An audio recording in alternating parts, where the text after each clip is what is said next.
Yo guys, so a while ago, circa last year, sometime, maybe some, I talked about the XBOT Chameleon, and honestly for that review, I made it so more like a comparison between the XBOT Go, which was the gimbal arm, and then the XBOT Chameleon, which this one is more just, it has its sensors, whatever. So fast forward about a year later, and they asked me to take a look at it again, but this time they provided me with their own tripod that is supposed to be the one that you use and works better with the XBOT Chameleon.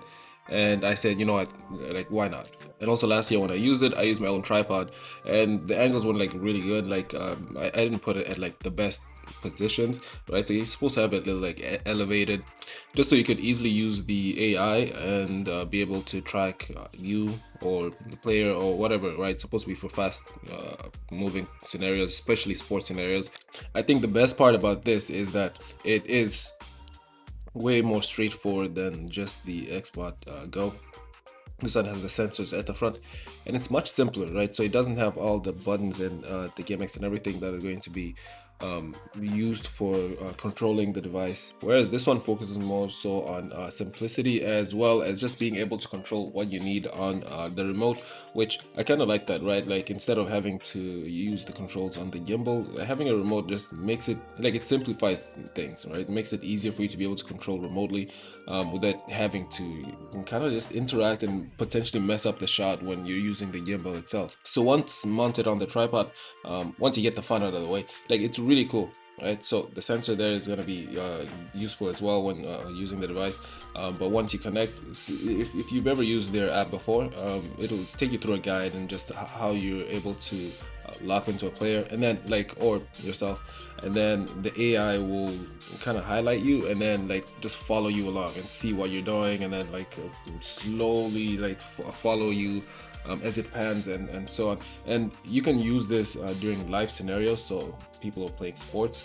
If people are playing, it doesn't necessarily have to be a sport, although it is intended for that for those scenarios. And the longer I use it, like the more I realize like this thing is fun, like it's awesome to have around. But then the big picture is that is how much does the tripod actually change? Like how big of a difference, right? Like so comparing it to like say you have your own ordinary tripod and then you have that one. For me personally, the two main differences is definitely the height.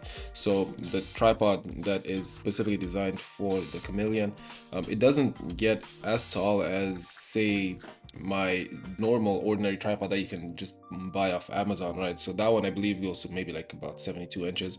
And then the one that is specifically designed for the Chameleon, if I were to give an estimate, I'd say maybe just 5 feet, so 60 inches.